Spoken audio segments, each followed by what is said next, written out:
to Down on the Homestead.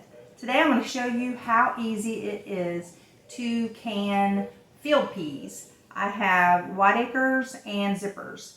In fact, I have 6.5 pounds of white acres and 11 pounds of zipper peas.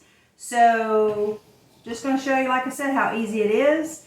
I use the raw pack method. I don't use hot water in these. You'll see. But it's really simple. I go by the canning rules, per se. So hang in there with me and see what we're doing. I'm going to be canning quarts and pints today because I have so many. I'm going to be using 2 canners. One is with a gauge and one is a weighted canner.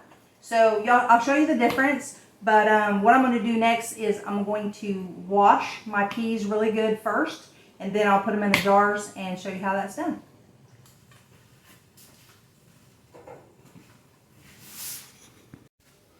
Alright, so I'm just going to bring them to the sink.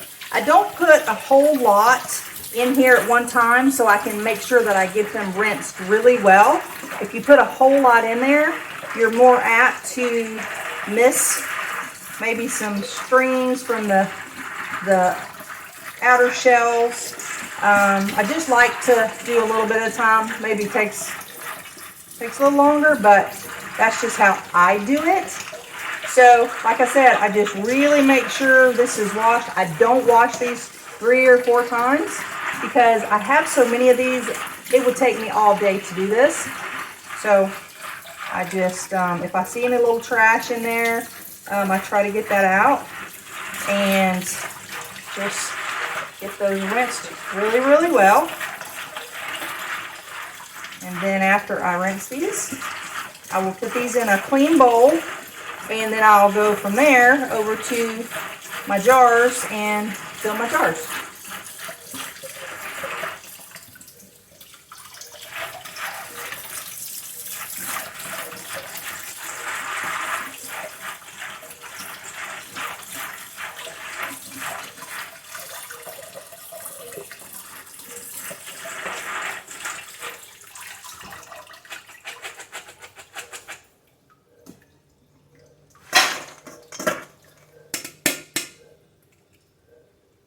Alright, I'll just look through those, make sure I don't see any little trash from the skins, and I put in some more and keep going until I get all these done.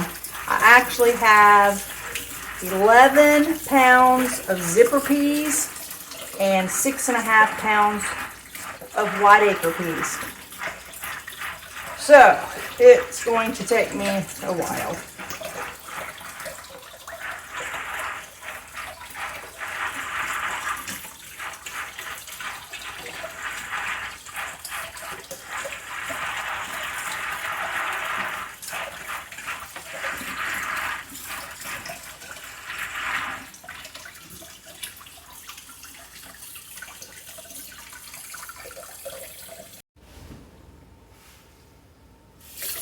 I'm going to continue washing all these peas, and once I do, I'll get back to you and show you how to put these in jars. Also wanted to let you know that you may notice that I have some little snaps in there. Sometimes these peas don't shell very well, and they're just kind of, the peas aren't very big. So I just snap them and it tastes good. That's just how we do it in the South. A few little snaps in there. And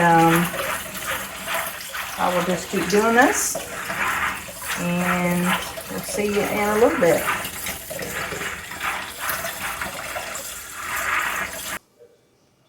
Alright, so now I am finished washing my white acre peas. I haven't washed my zipper peas yet. There's so many, but I just want to get this done. It's all done the same way. So what I'll do is I'll put these white acres up, and then when I get the zippers done, I will show you those when I get finished. So first, after I wash my peas, got to get your funnel and put on your jars. I'm doing quart jars for these, like I said, since I have so many. I'm going to fill these up. Now with peas, I'm not going to blanch them, like I said. And when I put them in my jar, I'm not going to like pat my jars and pack the peas in there. I'm just going to put them in there and then put some salt and then some water. So I'll show you how that's done. Actually, my ladles, both of them are in the washing machine, or the dishwasher, sorry. And so I'm going to do it by hand. But the way I look at it is I'm feeding my family, not yours. And my hands are clean. So I'm just going to do this and just fill your jars up with your peas. And my hands are clean, actually. So I'm going to fill these up. And these funnels make it so much easier because it just keeps them all there. So I fill these up to 1-inch headspace, which is about the beginning of this rim.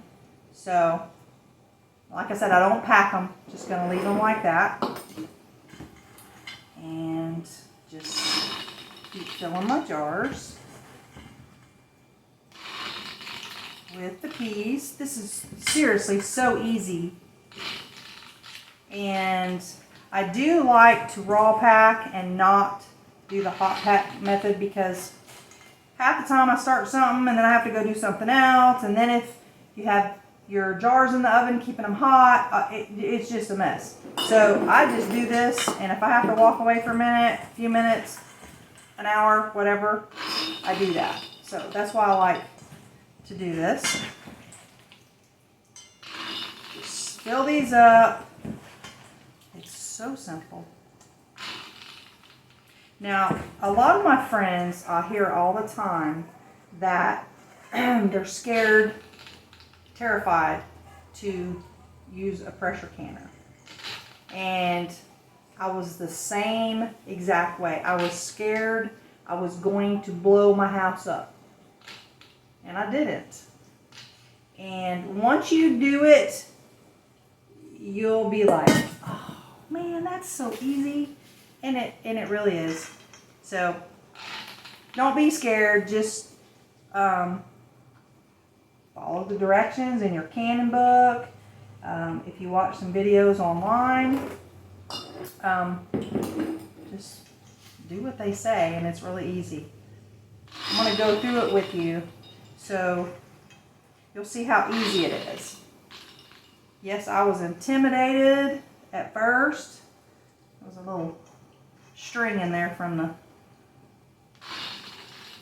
the white acre shell, and you may end up with a few littles in here, little strings, but like I said, I'm not making food for a restaurant, and if my husband gets some strings in his teeth, just take it out, pull it out, no big deal. So anyway, all right, so don't be intimidated by your pressure canner. It's really not a big deal. You'll see how easy it is once you get used to it, and you will have a blast because you can just about anything.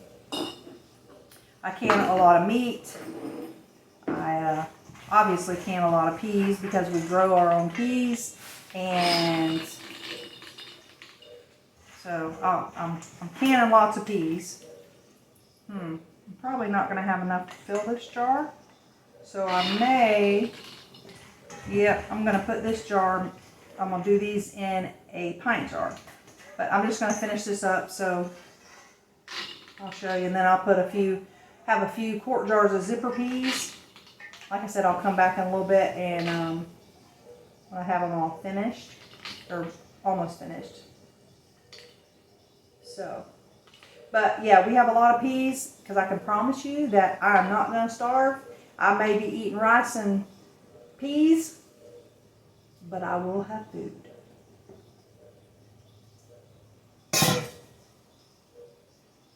Alrighty. I'll come back after I have some zippers washed and I'll finish the process. Okay, so I got enough zipper peas washed so I can finish these, and then I'll finish all the jars in a little bit and then come back when they're done, so it doesn't take forever to do this. So I had a little, well, I'll put the those white acre peas in a little pint jar. I did have a little bit left, but not enough to do anything else. So I just put them in the bottom of the quart jar. I'm going to mix some zipper peas with it because they taste similar, so it doesn't really matter. So I'm going to finish these quart jars with zipper peas. One more. And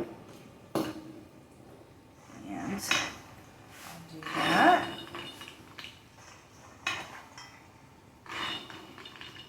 These are some of the most fabulous tasting peas to me on the planet. They're great. Oh, I did just enough.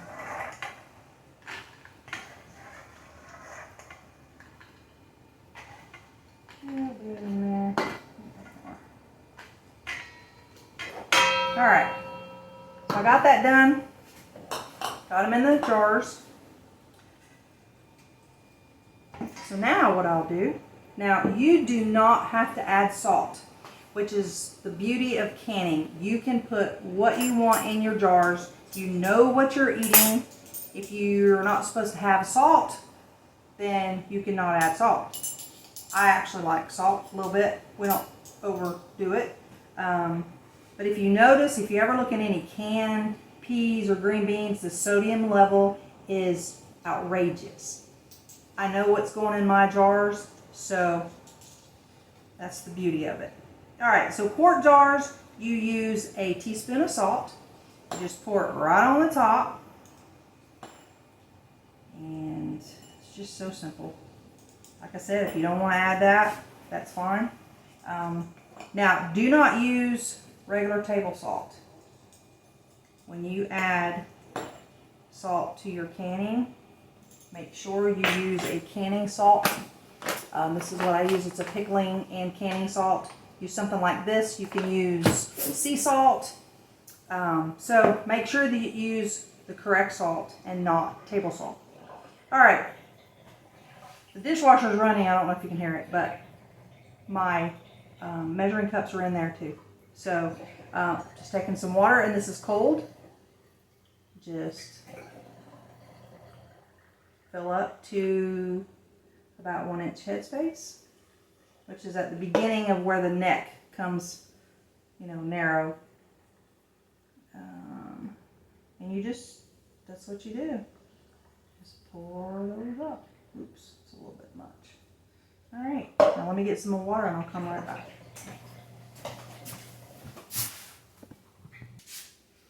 Okie doke. So I got me some more water and just fill this up with water. Another one.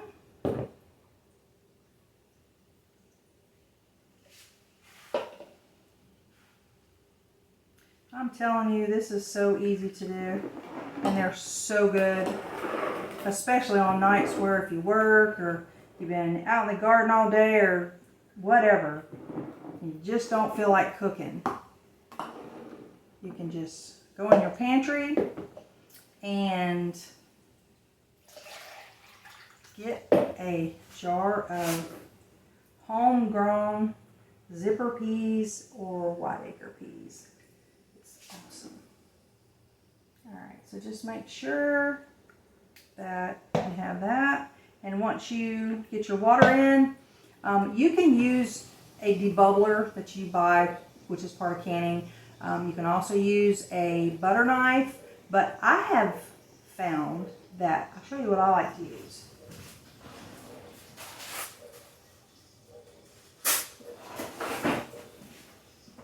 I like a bamboo skewer because I can get, it's tiny, I can get in the peas, and you want to make sure that you get all the air the air bubbles out.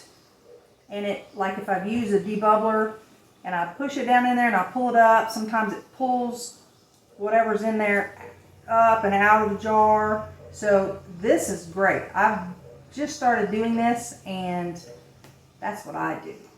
Is a little bamboo skewer, and just put that down in there. Make sure there's no air bubbles all in the middle and around the peas. And it works great. That's one thing I have changed on how I do. See, these peas, now that the water is in there and they've settled a little bit and they're not as high in the jars, but that's okay. But I want to make sure that I have enough water. So we've already got the salt in there, and just get the air bubbles out. Now, if after you do this, some little something in there, something. Like I said, it's my family, not yours. Just saying. All right. So I think I already did this one. Sometimes the water level will go down a little bit because you've gotten the air out of in the middle of the peas, so the water will go down. You can just go back and add a little bit of water to it. Doesn't have to be exact, but sometimes some of the little weird thingies float to the top that you didn't get out when you washed it, but that's okay. You'll survive. If you knew what you were eating in store-bought food, you would probably be shocked. But darn it, I cannot get that thing out of there. It's just a little piece of a leaf or something. All right, but I'm sure we'll survive. Oh, I forgot about this. This one. All right, I'll finish that later. And like I said, when I bring it all back, when I have them all ready to go, you'll see. All right. So after you debubble, then you will need to wipe the top of the jars. So I use just some white vinegar. Just some white vinegar, and just put a little bit on there. You can use just a little bit of water, but I like to use the vinegar because if I've touched the top accidentally with my skin and there's a little bit of oil, I don't want that to cause my lids to not seal. It's really important. Make sure you always clean the top of your jars. The lids. Rim. Make sure that's really clean.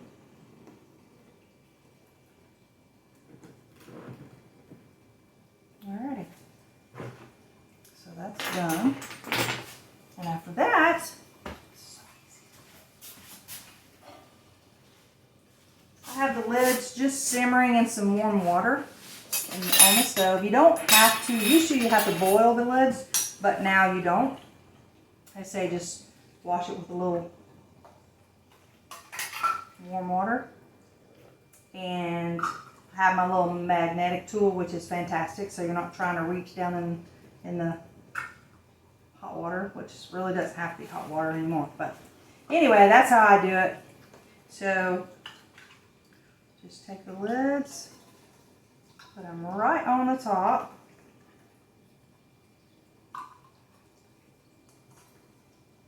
This thing is great. Okay. Now you take your rings and you just do them just fingertip tight. Your fingers aren't very strong, or mine aren't. So just lightly just do that. You don't want to like crank down on it, because if you do, your lids can buckle and you have a mess. So just lightly, fingers tip tight. You don't have to, like I said, be Hercules or anything. Just do those like that. And that's it. So now, Well, I can tell because zipper peas are a lot bigger, but when I have a mixture of different things, I will actually on my lid before I put it in the canner, I'll put, like for zipper peas, I'll put a Z, and then the rest I don't, because I know I just did whiteacres and zipper peas. So I put a Z on the zippers, and that way when I'm done, I know exactly which one is which. Sometimes if you have something, you added garlic to some of them, you can write like a G on the top, so you know that one had garlic. Sometimes some people don't like it, and you don't want to open it and it'd be the wrong one. So if there's any special things that you put in that one, just put like a little initial with a permanent marker just on the top. It'll kind of be a little fuzzy after you can it, but you can still read it. So just something like that to help you out.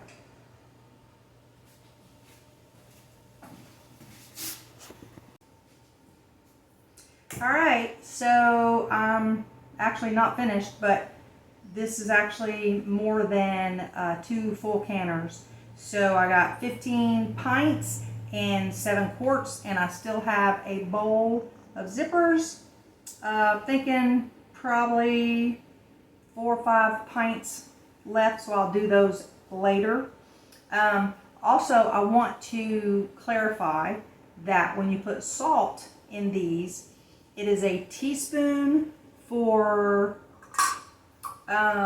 quarts and a half a teaspoon for pints. So just want to make that clear. And I forgot to put a lid on one. Alrighty, so I'm going to get these in the canner. Alright, so my 23 quart Presto canner, I'm going to put 2 layers of pint jars. So I want to let you see how I do that. Also, when you go to can, you want at least 3 quarts of water, and that's for both of these canners. I think this might be a 16 quart and this is a 23 quart. So I'm going to show you how I do that. Since I have, this is all cold water, so I can grab these jars are not hot. That's one reason why I like to just do the cold water first. So I have regular lids, the regular mouth lids, and I have the wide mouth. So since I'm stacking them, I'm going to make sure that at the bottom they're all wide mouth so they're the same height, because there is a difference in the height of pint jars and quart, or regular mouth and large mouth. Okay, so there's my first layer of that. Then I will take another tray right on top of there, and then I'll get the rest of my pint jars in there.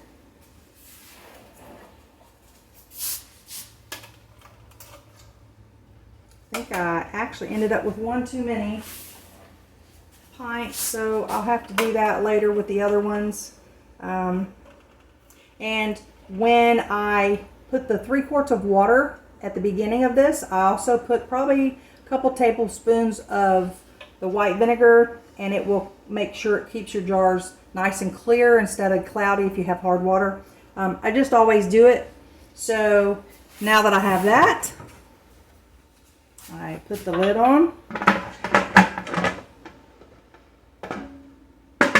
And to make sure that little lip goes in the back where that pressure release valve is. And you put that on there and you push it. Make sure it's really nice and snug, and I turn this on high. Now I will get the quart jars over here because I can't stack in this smaller canner, so I'll just put my quart jars over here and get that going. Alright, so you'll notice that these canners are different. So I have, let me get this lid on. I have 7 quarts in here. This is a gauged canner. This is I call it a jiggly canner, a weight canner. And that, you don't put it on yet, but this is the weight, and you'll see how that goes. So I'm going to turn that on high. All right. So what we'll do is we'll wait for this to start venting. So when the steam is steadily coming out of this, I will show you, when it starts coming out really steady, then we'll start our timer for 10 minutes, and we'll let that go for 10 minutes, and then I'll show you the rest.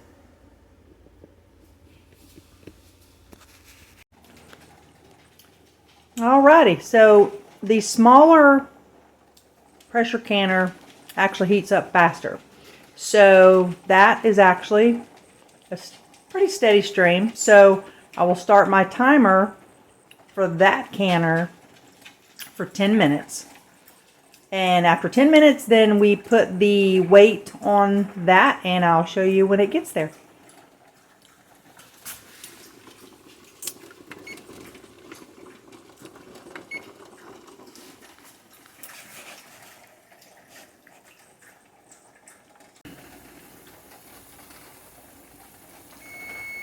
Alrighty, so the smaller canner actually has been venting for 10 minutes.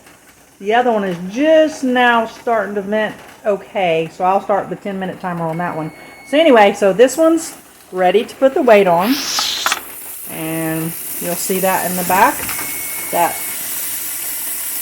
pressure relief valve will pop up. There we go.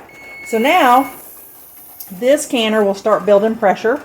When this weight starts jiggling, I always say like a hula dancer, then it's up to about 10 pounds of pressure, which is for my altitude. So that's when I will start the 40-minute time, and I'll have to keep it at that level. I'll turn it down a little bit. So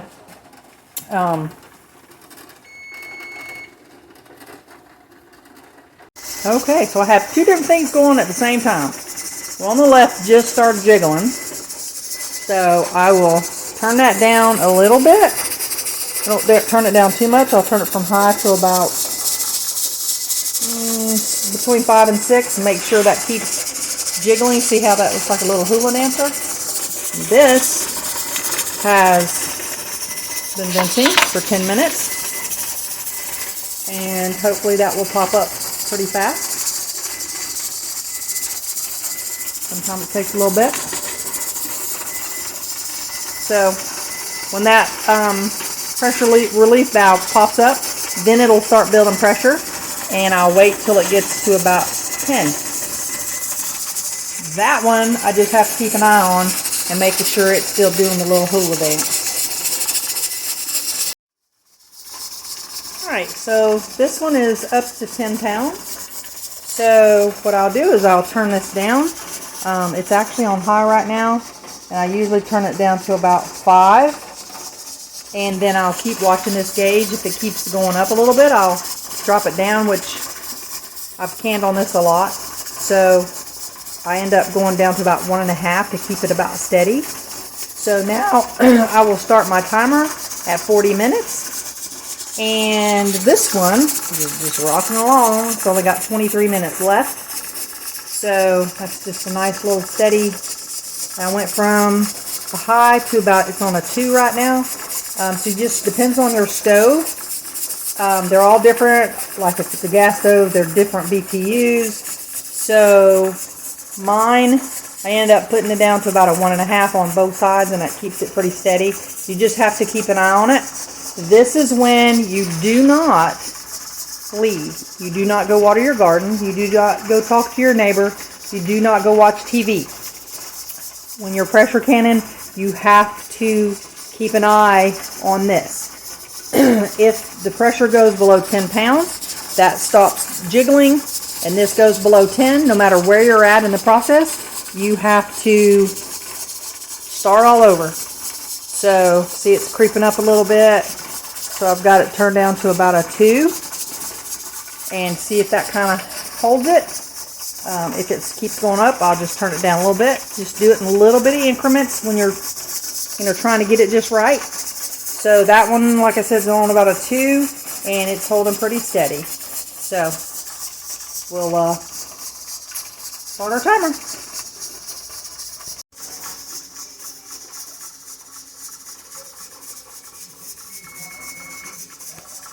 Alrighty, the smaller one is finished. So what you do, you reach down and you turn it off. Do not touch your pressure canner. This is where people get in trouble. Don't touch the top, don't touch anything, just turn it off. Normally you could just, this is when you walk away and just leave it. Let it come down to pressure by itself. I can't leave because I still have this one going and it has like 17 minutes left and it's holding pretty good at 10 pounds. So this, you do not touch it until that right back there completely drops down. So usually it takes probably 20-25 minutes or so, but just leave it alone, don't touch it. Okay? Alrighty, so the bigger one is done, and like I said, turn it off and walk away. Now I can, because I'm done. Well, for now. So that's it. I'll be back in a little bit. Remember, do not touch that or that or that or that. Just leave it alone. Now you can go watch TV for a little bit, do whatever you need to do, but do not touch. That's getting on my nerves. Do not touch your canners. I know you're excited. You want to get in there and see what you got, but this is when you will have a mess in your kitchen and you may sustain some injuries. So back away. All right, so the pressure relief valve dropped, so now it is safe. I know they don't match. I need some matching ones. Anyway, so now you can take off the weight, and what I do is I carefully remove the lid. Anytime you are taking a lid off a pressure canner, it is hot, really, really hot. So always open it with away from your face, because you do not want a canning facial. It would be horrible. So anyway, away from your face. Put this to the side.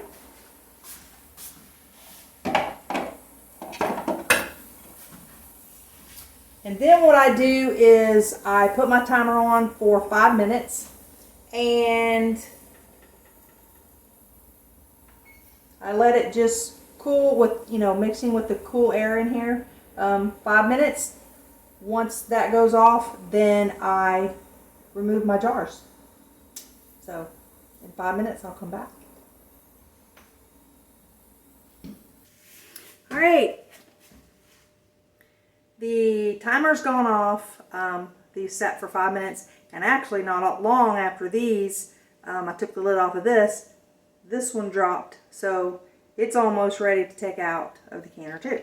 So just take my little tool here. If you hear popping, that's my jar's sealing, which is what you really want to hear. All right, let me get this one. Alrighty, yay. Let's take these out, and they are hot. They are still bubbling inside. Make sure you have a really good handle on these. You do not want to drop these and waste all your hard work.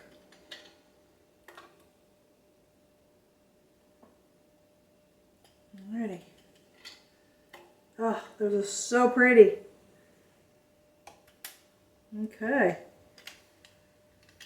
Alright, so I have like 45 seconds on the other one to take out, which I guess I could take it out now. So I'm going to, usually I would set a tray on the other side, but I'm going to put it on this side so you can see it. I use just like a cookie sheet or a baking pan with a hand towel in it because it is so hot. So I'm going to go ahead and start taking these out. Now remember, I have two, they're stacked. So look at this. I don't know if it'll zoom in on that, but isn't that just beautiful?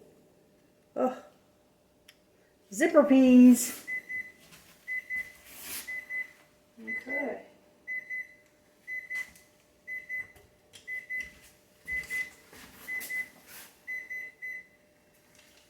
So I will get these out of here and let them start cooling.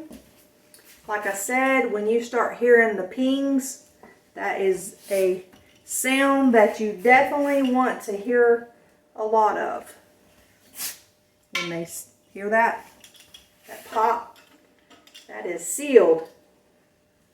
Now once we get these out of the jars, we will leave these for 24 hours before we do anything with them. All right. So this lid thing is really hot. So just make sure when you get it out off of there, you do not burn yourself. Out. Okay.